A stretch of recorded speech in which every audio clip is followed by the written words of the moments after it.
Thank you so much to each and every one of you for being here with us. I take this opportunity of welcoming each and every one of you to this one of its kind webinar. And a very good morning to everyone with your bright smiles. I welcome all our amazing members of the India Business Group Chamber of Commerce, as well as those who are new to us. Thank you for being a part of the family of IBG. For all those of you, if it's your first time, I'm going to request you all, in case you are not yet members with us, to kindly message us in the chat box your email ID as well as your name so that we can keep informing you about the forthcoming webinars. So I'm going to request you all to quickly send in the mail, and post which I'm going to request all our lovely members and the entire family of IBG to kindly be on mute as well as to have your videos off as of now. And I promise towards the end of the session, we'll all be together for a great photo op with His Excellency and our business guru, Mr. Vikash Mitra Singh. So that's a promise. We'll definitely do that. But as of now, may I humbly request each and every one of you to kindly mute your please videos as well as have your videos off and mute your sound. Thank you very much. My name is Simran Ahuja, and I'm truly delighted to be here and take care of this one of its kind, extremely fantastic webinar.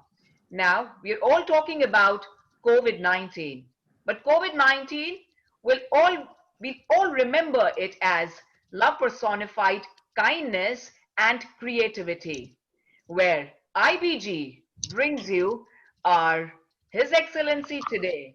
We shall discuss on COVID-19 economic response measures by the Government of Ethiopia. Well, my dear friends, before we go ahead, I'm going to introduce IBG to all those who are new and to all those who are my family of IBG. Here it is. India Business Group Chamber of Commerce. India Business Group Chamber of Commerce. Thank you, Girish, for doing that. Is an independent, not-for-profit membership organization covering all business sectors and segments. We have around 80,000 of opting mailing list in Mumbai and around 1,000 active members in our chamber. The board of committee members is a diverse group of business representatives and individuals who help ensure the chamber is moving forward with our members' best interest in mind. Well, to all our lovely family of IBG, it's time for all of us to introduce the CEO of IBG, that is Priya Pansare. We all know her and we all truly thank her every single time for really being a mediator and giving us the best of news, for making us those perfect entrepreneurs. So over to you, Priya Pansare. A wholehearty welcome to you. How are you doing today, Priya? Thank you, Simran. Thanks a lot. A very good morning to everyone. Simran, you've been always the best moderator and host for us. You've been on IBG's platform so many times, and I always would have this gratitude towards you. Thanks for being with us today. So today we are presenting His Excellency Mr. Demeke, CG of Ethiopia. His Excellency has come a couple of times on IBG's platform, and we are always looking forward to get some new insights from him. Thanks a lot, Mr. Demeke, for being with us today. Just a little housekeeping before we get started. If you have any questions during the presentation, please type them into the question box. We'll bring them up during the presentation. And we'll also have a lot of questions at the end. So now without further ado, I will turn over this time to Simran. Please, Simran, go ahead. Thank you very much, Priya, for your kind words. And we all love you because of everything that you do to us. You make us truly professional in the best way possible, and the kind of opportunities IBG and you put forward are truly commendable. Thank you so much. So to all our lovely entrepreneurs who are here with us, and to all those who look forward to becoming one of them, we are truly honored and blessed to have with us our chairman and managing director of Nazara Technologies Limited and the founder and president of IBG India Business Group Chamber of Commerce, our business guru, our legend, Dr. Vikash Mittersain. And, you know, this doctorate is coming to him pretty soon. So we like to just pre-announce that as well. May I please welcome our business guru, Mr. Vikash Mittersain, our Honorary Consul of Republic of Mali, who's also very young at heart and hence is a radio jockey and is on the advisory board of Dr. APJ Abdul Kalam Center. He's a member of Rotary Club of Bombay, a TEDx speaker, the author of 3 books, You CEO, You the Leader, and My Post on Facebook, and book number 4 and 5 immediately we're going to launch post the lockdown. So truly an honor to have our business guru here with us. May I please request Dr. Vikash Mittersain to kindly address everyone here, the entire family of IBG, which is your family. So you always overtalk about me. Let the others know that. But thank you all the best. So I'm really happy to see Mr. Demeke here. He has been the closest consul for IBG from the consulates. And we have had some great times with him. If I'm not forgetting, I think I've done his radio interview also. And that was a great one. I think it's time to do another one with him soon as the All India Radio begins and starts. I think it should be starting up in the next 2 weeks. I don't want to speak too much about COVID. Everybody is doing that. Somebody said something?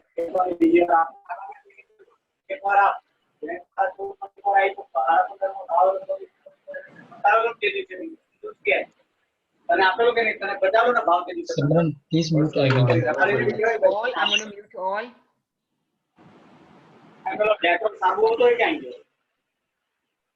Okay, I'm going to request a humble request to all of you to kindly mute yourselves. Because I'm having new participants. Please put yourself on mute and have your videos off. A humble request to you, sir. Okay, I'm going to do it from here. So coming back, I think this we've already been locked down for almost 3 months. Now people have become used to working from home, and most people are doing well. Nipples are red. Okay. Okay, so I'm going to request all of you to kindly mute yourself. Sir, I'm already muting you. Thank you.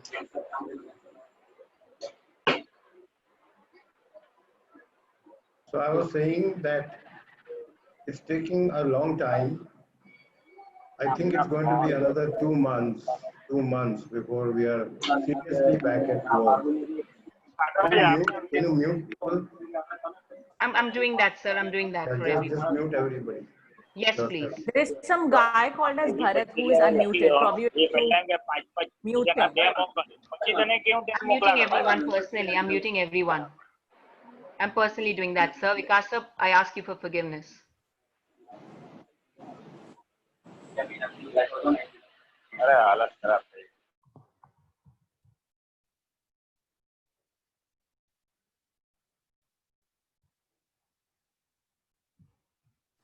Yeah, Simran, all good now. Now just unmute Vikash and Yes, Mr. I'm doing that. Demeke. I'm doing that, sweetheart. I'm just doing that. Sorry, I just took a second to do that for everyone. Yes, yes, sir. Yes, Mr. Vikash, let's proceed. Okay, so that interrupted my train of thought. Let me gather my wits again. So as I was saying, this thing is going to go on longer than we hoped for, but we did expect a 3-month closure. It's almost 3 months now because I know that the lockdown happened on 14th of March and we're nearing that date in June now.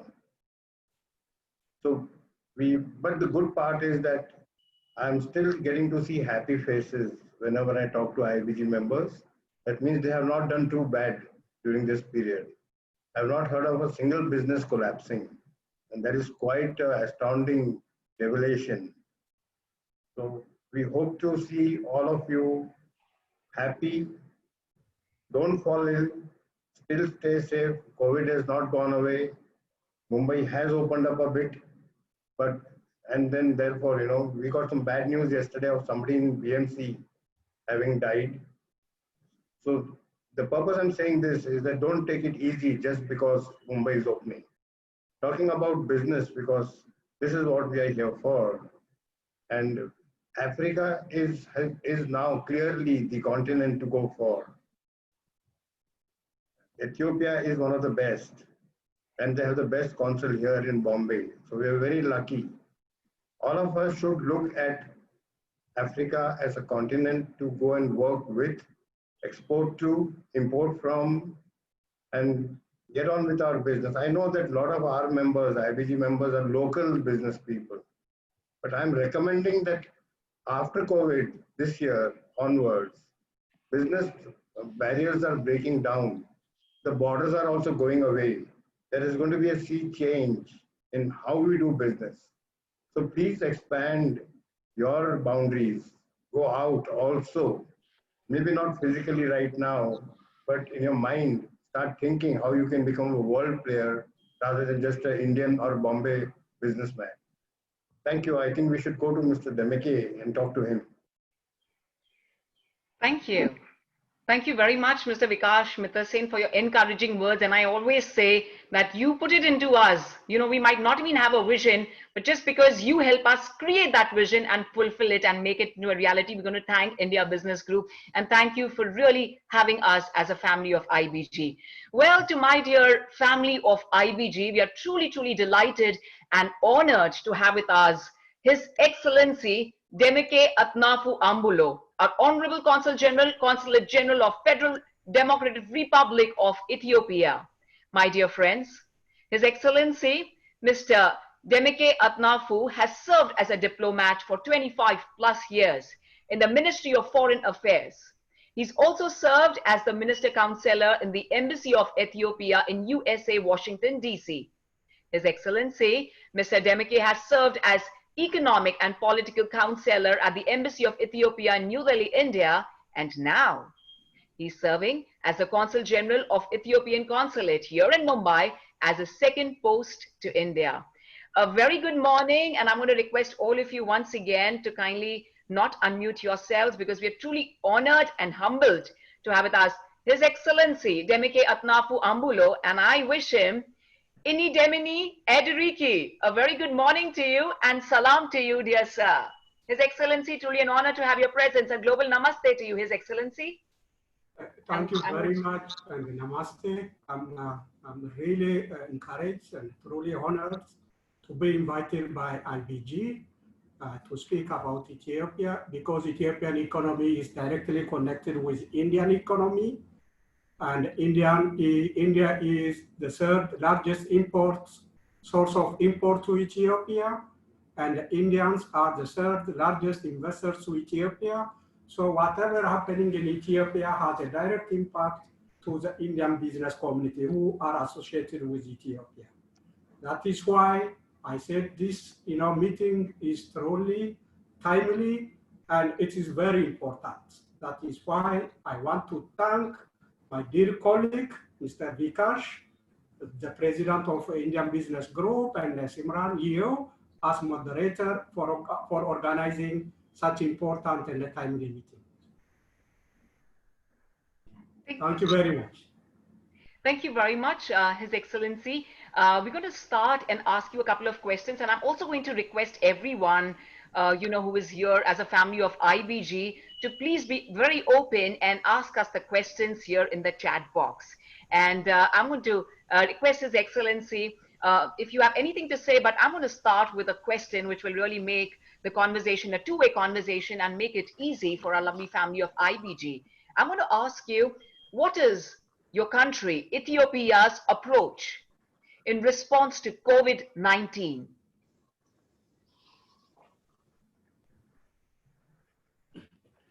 Thank you very much. Ethiopia is one of the countries that are put, very bold and strict measures to contain the spread of, COVID-19 at the early of January and February before, the first positive case reported on March 13. Ethiopia viewed COVID not only as a health crisis, but the government of Ethiopia had viewed it as a dimensional crisis with a long-term implication on the economic and the social life of the population. So the approach Ethiopia had followed, unlike most African countries, is unconventional approach. Our approach is a three-track approach. Number one, to save the life of the people, to protect. Second approach is to protect the livelihood of the population. And the third approach is mobilizing the public for public awareness campaign. So our approach is unconventional, and it is a three-track approach. When you see what makes Ethiopian approach different from most of the African countries and that of the world is that we in Ethiopia had never introduced a national lockdown. I see here in India and in many countries, the national lockdown was introduced. In Ethiopia, it is not introduced. Why? The government has tried to encourage the production and other related economic activities to continue operating during the crisis.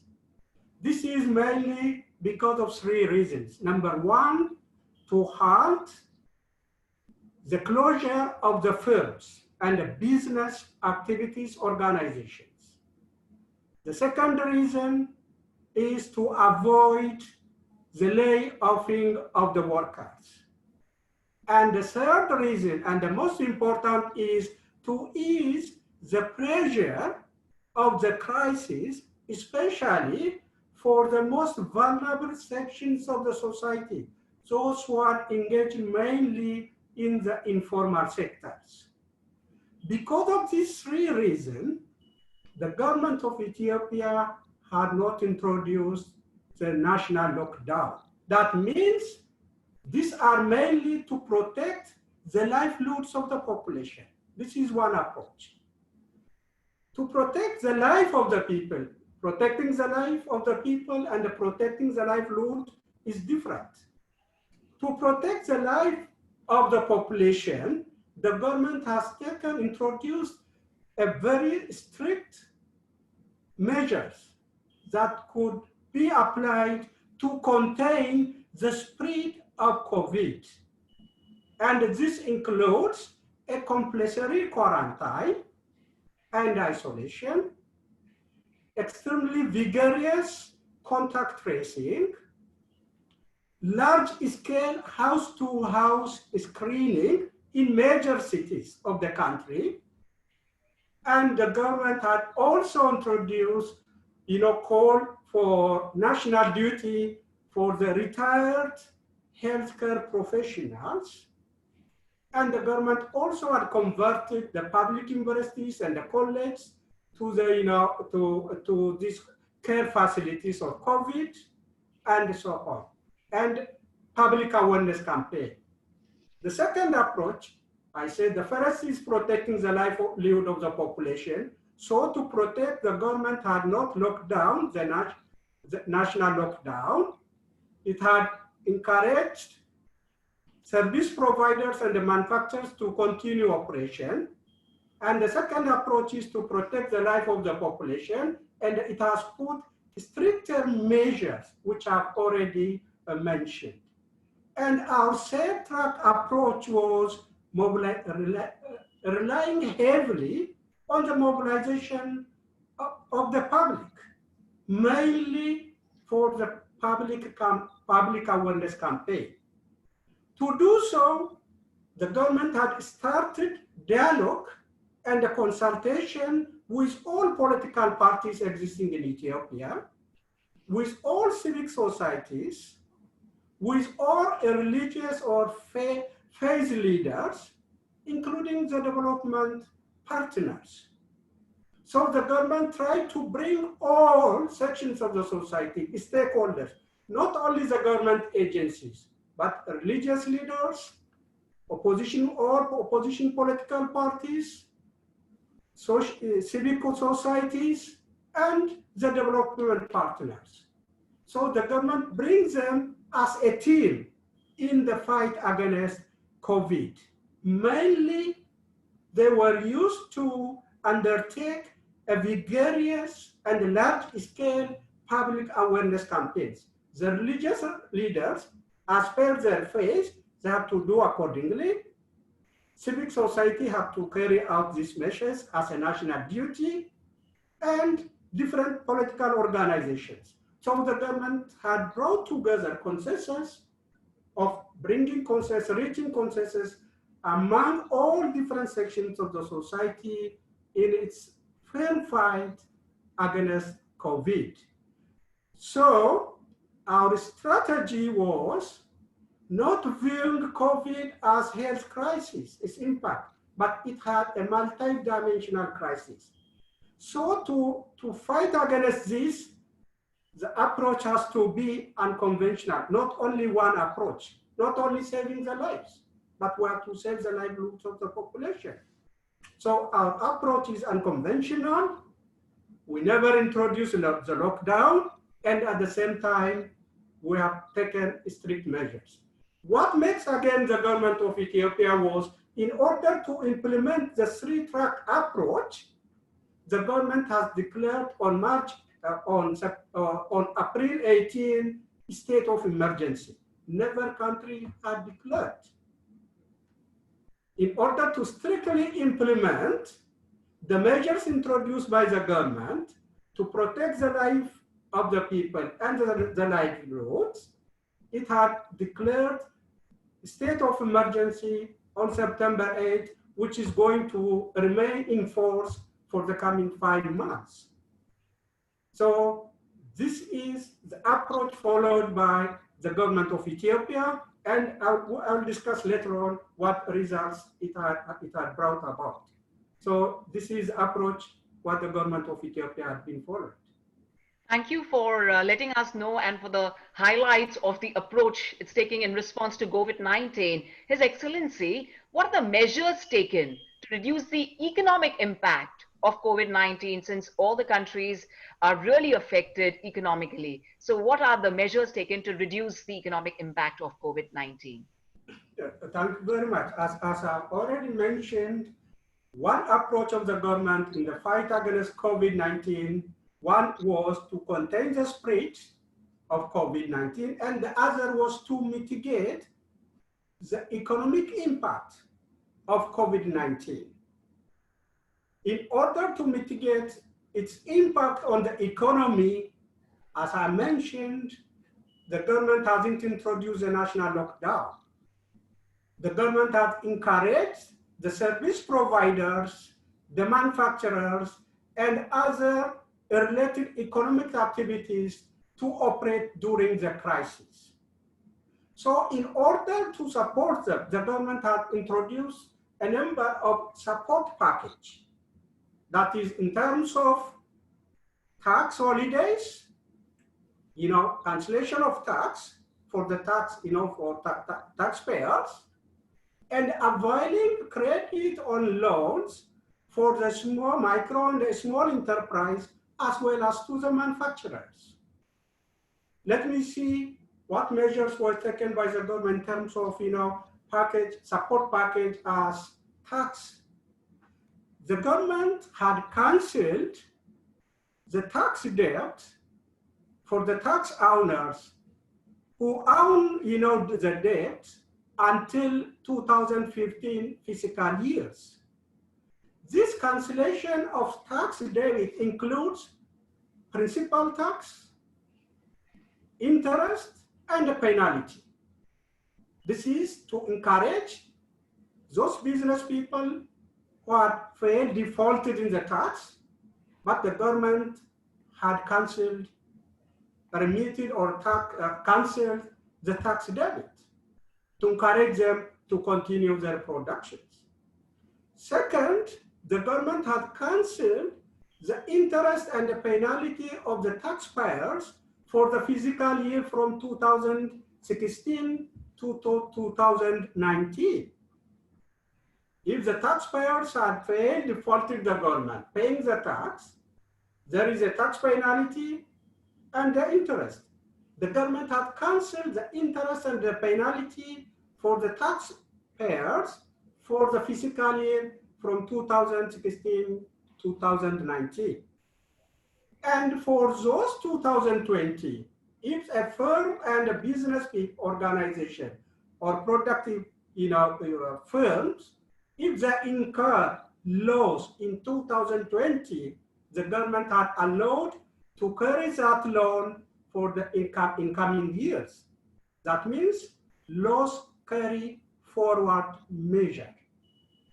It started, this is mainly to encourage the service providers, the product manufacturers, and the other business people to continue their operation during this COVID crisis. And the fourth measure was the government has extended payment, the payment period for value-added tax and the turnover taxes. It had also reduced tax for COVID donation up to 20%. The government has also introduced a free tax import of COVID-related items. So the government has taken this more than 5 or 6, 7 tax-related incentives, measures to incentivize the business community and the manufacturers to continue their productions during the time of COVID. When we see especially the support measures introduced, extended by the government for the small and medium, micro, small and medium business, enterprises, the government had availed credit for the small scale enterprise through the Development Bank of Ethiopia. The Development Bank of Ethiopia had opened up a special window for the quick and prompt disbursement of these loans. This means that, as you know, small scale enterprise, they were always running out of shortage of cash, money to run their business. So the government availed money to the Development Bank of Ethiopia, where the small scale business people can get access to that money through the Development Bank of Ethiopia. And second, the government had also availed credit to the microfinance institutions and the cooperatives. This is also to support the small scale enterprise, the farmers, and the consumer cooperatives. Those who have an access to the development bank, they can go to the bank. Those who don't have, they can also go to the microfinance institutions and cooperatives to get loans, especially for the small scale enterprise. And the third measure the government had introduced, especially a support measure for the small scale enterprise, was the government had waived or canceled 30% of rent tax for small scale enterprise. These are the measures taken in addition to the tax, the support measure introduced by the government in order to encourage the small scale, micro and small scale enterprise to continue their operation during the crisis. Thirdly, the government has also introduced a support measure for the manufacturers. In this case, the main focus priority was given to those manufacturing units who export their products. Here, priority of access of foreign exchange. As you know, in developing countries like Ethiopia and the others, there is a shortage of for foreign currency, foreign exchange, especially. So the government has given a priority access to these manufacturers who export their products. the government had availed close to 700 million US dollar through the banks for these manufacturers to address the liquidity shortage existing in the banks, especially the foreign exchange. Thirdly, as you know, Ethiopia, we have more than 10 industrial parks, and they are meant, those companies who are manufacturing there are only for export. Then the government, many of them are, manufacturing and exporting, textile and garment-related products. As you know, many European countries, including the America, who are destination for the Ethiopian exports, their market was closed. These manufacturers in Ethiopia, who are based mainly in the industrial parks, they cannot send their products. So what the government did was, the government has allowed them to repurpose or to manufacture or to produce other products that can be sold in the local markets, like PPE, personal protective equipment. Now those manufacturers who are based in the industrial parks, who are solely producing for export, were allowed to manufacture personal protective equipment to be sold in the domestic market. As we are importing, now Ethiopia is not only producing, they are not only producing for the local market, but they are also producing to export this personal protective equipment. So these are the measures taken because it had averted the firms to stop their manufacturing. They stopped for manufacturing for export, but the government allowed them to start manufacturing to sell in the local market. And the fourth, which apply for all, the government had ordered, the banks had cut down the interest rate. So all manufacturing units, including the business people, they should get access to the cash, to the money from the bank.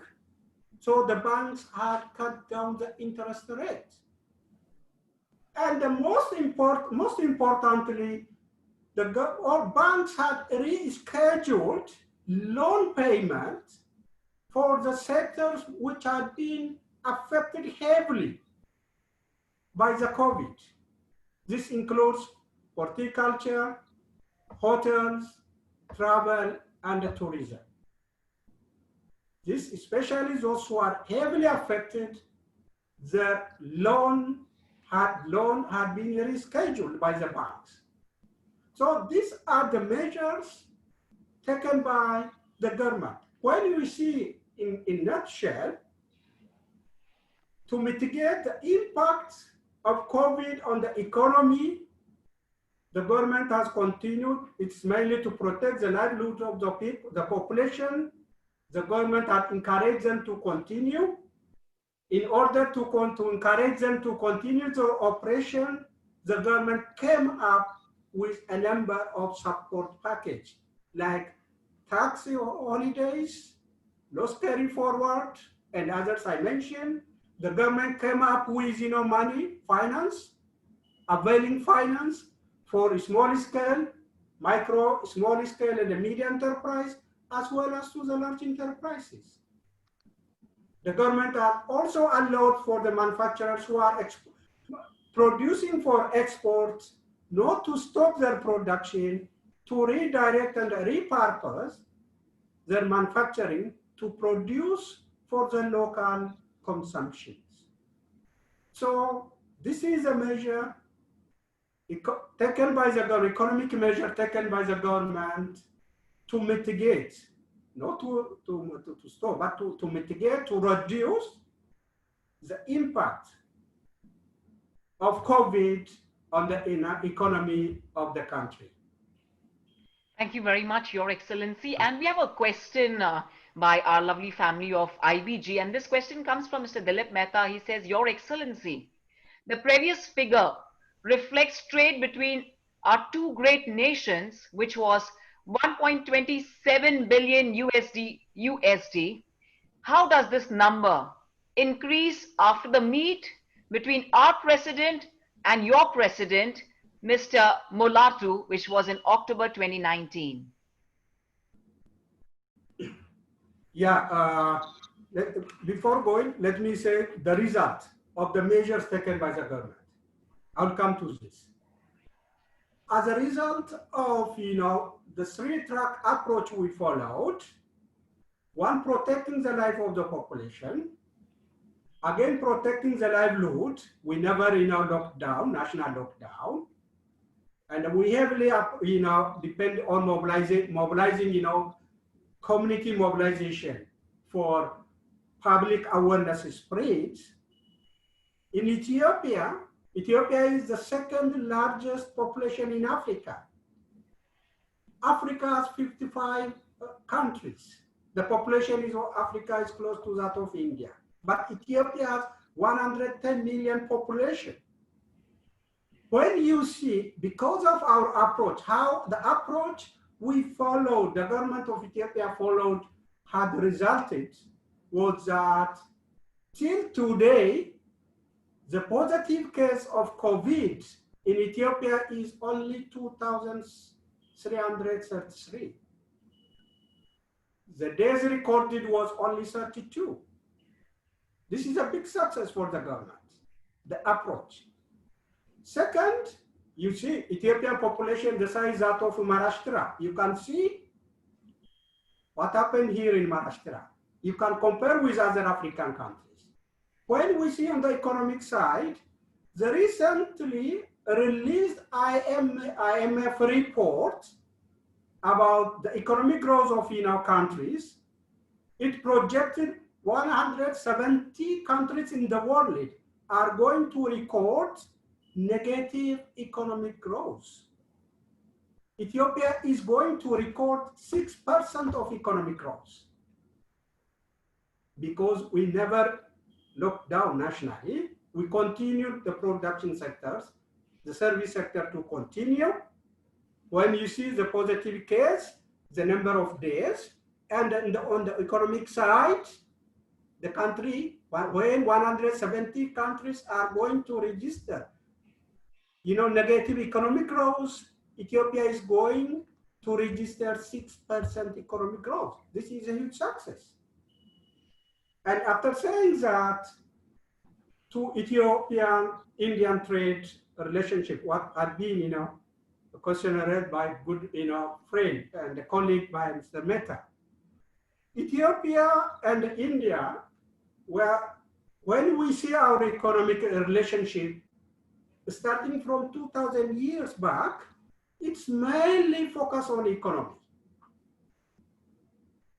Most prevalent and the dominant factor in our long-standing relationship between Ethiopia and India is economy. The economy, this is because of many reasons, but the trade, when it comes to trade, Ethiopia is the second largest population in Africa. Huge domestic market. We are mainly agrarian society. We are now, our strategy is agricultural-based industrialization. Now the government is focusing to industrialize, and until then, still we are importing. So our import from India, why it is increasing? While the Chinese, other countries all over the world, Ethiopia was trading with a number of countries. Because Indian products are the most appropriate for us. They are cost effective and they are most adaptable for us. So we have also trade relationship not only for 10, 15 years, before India, 70 years Indian independence. It has gone through 2,000 years, all this relationship. So the trade relationship between the two countries are increasingly every time. When there is, high-level engagement between the two countries at the top level, at the head of governments, at the head of states of two countries, it means it gives confidence and the trust for the business people of the two countries to further expand and develop the trade relationship between the two countries. The business relationship in the two countries, what the government of the two countries were speaking about in 2019. Recently, our Prime Minister had a phone call during this COVID crisis in April with the Prime Minister of India, with Modi. And what they have shared among themselves was exchanging the experience of the two countries on how the methods and the approach both had employed to contain the spread of COVID, and at the same time on how to further enhance the economic cooperation, the trade and the investment cooperation between the two countries.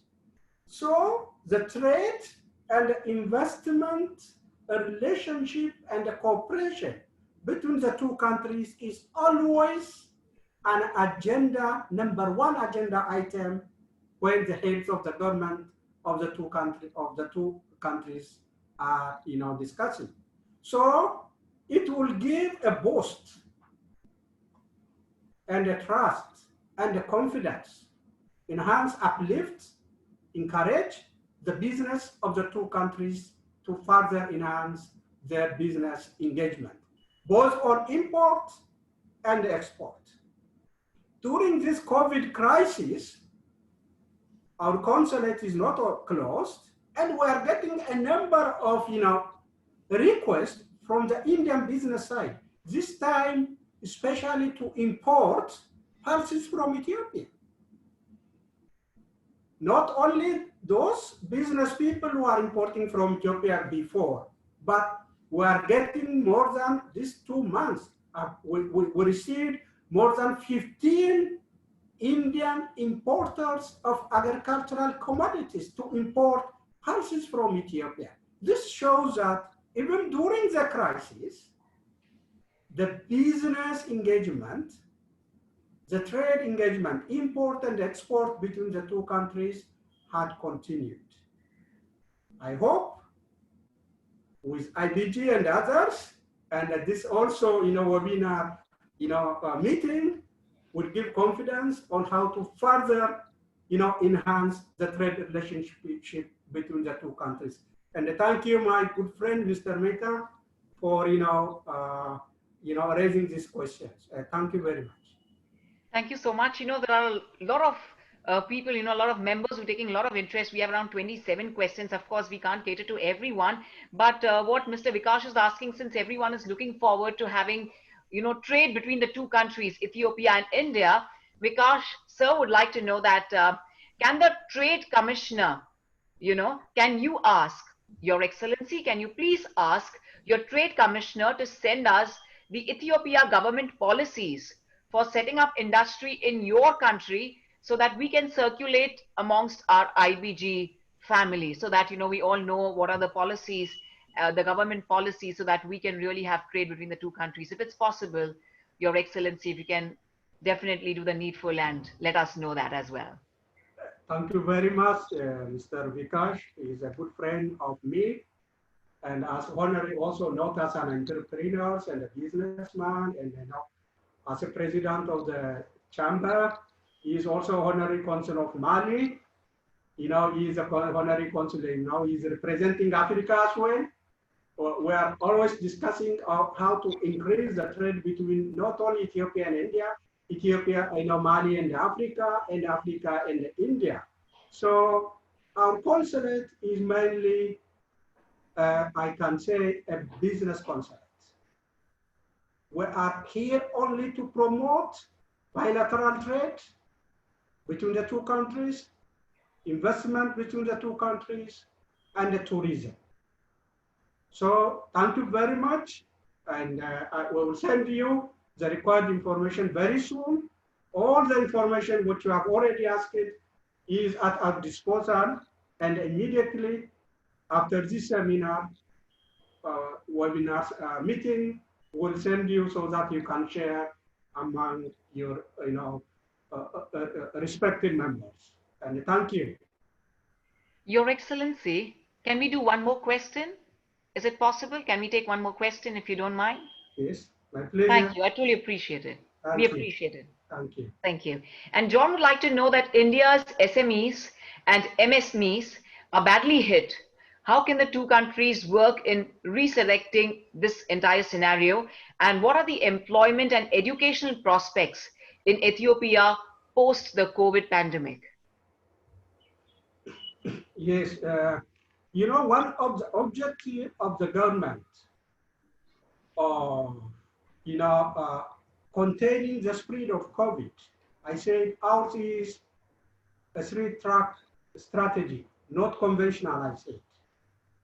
One of the objectives was to ensure that the service providers and other manufacturers had to operate during the operation. So in Ethiopia, small scale, micro, small and medium, even the large business had never stopped operation.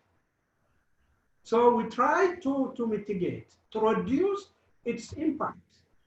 So the government has given them to continue operation, to encourage them a number of incentives, as I've already mentioned.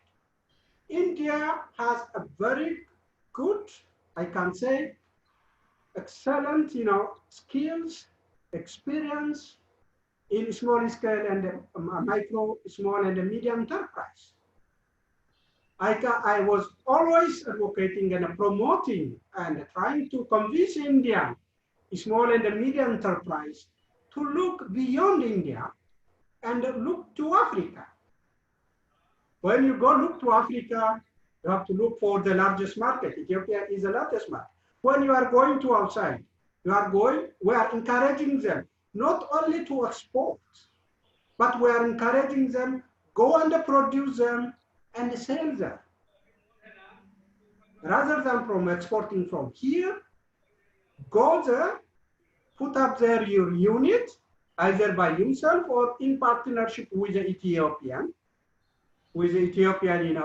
business people, produce them, and you sell at the domestic market. Huge local domestic market. Second, it is not a huge the domestic market. You can export to other African market as well, with no quota and with no tax. Because of Africa Free Trade Agreement, Ethiopia is a host. Ethiopia is a gateway to Africa, because the African Union, comprising all 55 member countries, headquarters in Addis, you don't need to go 55 each and every countries. If you base in Addis, you can make contact all Africans who are represented in Ethiopia, all 55. Not only that, Ethiopian Airlines is flying to more than 63 African cities. So whatever you produce in Ethiopia, you can make use of these connections to 63 African countries. So my appeal was, please look beyond India. The world is highly globally economically connected. There is no boundary when it comes to trade and investment. And we are inviting you to come and do business in Ethiopia, rather than sitting here and exporting. That is conventional way. Everything is changing. The global economic scenario. We have to change accordingly. So we are very happy to work with small and medium enterprise. We are here to support them. Our office is always open. We'll go extra mile to support them in order to connect them with the Ethiopian small and medium enterprises. Thank you so much for being so positive and, keeping the doors open for all of us to really come in, and be one and have our trade and have our business with Ethiopia. So, Your Excellency, can we please take the last question? Yes. And the question is, thank you so much for that. His Excellency, can you kindly throw some light on the opportunities for investment in the oil, gas, and energy sector in Ethiopia? Is Ethiopia more focused on the traditional fuels or the renewable fuels? And how is the situation going to be in the oil and gas industry once the corona crisis eases out? Yes, thank you very much. Good question. When it comes to Ethiopia, our focus, we are the first country to come up with green growth strategy. Green growth strategy. It means it's not a traditional fuel to make use of other, source of energy. So one thing, Ethiopia is being known as the water tower of Africa. We are very rich enough in water. So our focus, we are, generating electricity. 99% of electricity which are being used in Ethiopia is hydropower, generated from hydropower generated. Now we are building also one of the largest hydro dam in Africa and one of the largest 15th in the world in the Blue Nile, generating 6,400 megawatts. It is not only for Ethiopia, but to export to other African countries. We have already signed an agreement with Kenya to export to Kenya 400 megawatts. We are already exporting energy to Sudan, Djibouti, and other African countries.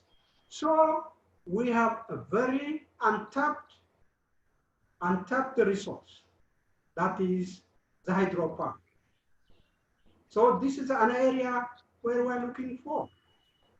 Second, in gas, those who are interested, they can get a license and they can explore. Exploration. We have the Ministry of Energy, Petroleum and the Gas. This shows how the government has given priority for the gas and the petroleum. The ministry, which is catering mainly only for this, had been established. So we encourage them, for those who have a very good proposal, to come and contact us. We are here to support them. We are here as conductors. We are facilitators. They should not need to go here and there. If they come up with a proposal, we'll send to the pertinent in our ministry so that we can channel them with our ministry so that they can discuss the details and the technicalities between what they need and what the country offers. What kind of incentives the country offers, what kind of opportunities exist. They can discuss this in details. I can assure you, we are noting for the end of COVID. I told you, we never stopped our economic activities. Exploration on gas and petroleum is going on in Ethiopia. Our dams in different water are going on still. All other economic activities are going on. Only in India, but in Ethiopia, we never stop. Our office is open still. We don't wait for the end of COVID, which we don't now. And we encourage them anytime to call us, either through IBG. They can send an email. They can send us by WhatsApp, so we can discuss and we can see how we are going to support them in channeling with our ministry in Ethiopia. So we welcome them. Thank you.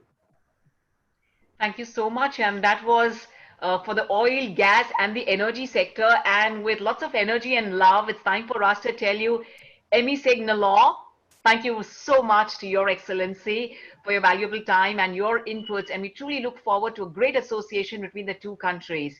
And before, we end this wondrous session, I'm going to request our respected chairman to kindly be here with us, Mr. Vikash Mitra Sen, to kindly conclude with this lovely vote of thanks for His Excellency, please. This is not a vote of thanks. It's not my thing to do, but I want to take out a point that he has made, and I want the members to note that point. He mentioned that you can export to Europe and USA goods manufactured in Ethiopia. People who have been in exports from India would understand this very well. Most countries have blocked Indian exports by tariffs and quota restrictions. There is only a limited amount that you can export. For Ethiopia, there is no such barrier. You can export semi-finished goods to Ethiopia, make the final product and export to these countries, which are the big markets. And not only is there a quota-free regime for Ethiopia, it is also a tax benefit there, probably very little tax in most of the countries. So this is the main point to be noted for people. You can even set up industry in Ethiopia, not necessarily export semi-finished goods. From scratch, you can produce there and export. So you don't have this issue of quota and tax at the importing countries. Thank you. Thank you. Thank you very much, Mr. Thank Vikash. you very And much. I'm going to take this opportunity of once again thanking His Excellency Demeke Atnafu Ambulo, Honorable Consul General, Consulate General of Federal Democratic Republic of Ethiopia, for being here with us, sir, and for really highlighting on how we can really join hands together and having everyone, since we are here still in lockdown, there is mini lockdown because most of us are operating still from home, we can really have our visions, wide open and really look forward to having great association with Ethiopia. His Excellency, Your Excellency, may I please request you to kindly be here with us. We're going to have a group photo op with the entire family of IBG members, if you don't mind, where I'm going to request everyone to have their videos on and to mute themselves still. The audio will be off, to just have the videos on so that we can have a group photograph with His Excellency and our chairman, Mr. Vikash Mitra Sen. If you please permit us to the same. Thank you very much. Thank you. Thank you. So to our members, I'm going to request you to not speak. Please have your audios on mute and just to have your videos on so that we can all be on screen, and Girish and Siddhi will help us with a great photo op. Sir, you're looking very handsome. I'm sorry to say that, but you're looking very handsome. Thank you so much. So thank you so much for all your questions to everyone, and IBG will definitely get in touch with you for your reply. And right now, can we please have, so I'm going to have the videos on for everyone. And thank you so much to each and every one of you for being here with us. तुम्हारा message as it is copy करके paste किया. Thank you, Mr. Demeke. I'm going to request you to have your audios off and only the videos on, so we could quickly have a group photo op with all of us, everyone together. All right. Please on your video only and put your audios on mute. Your audios on mute, please. Can we please have all of us on the screen? Okay.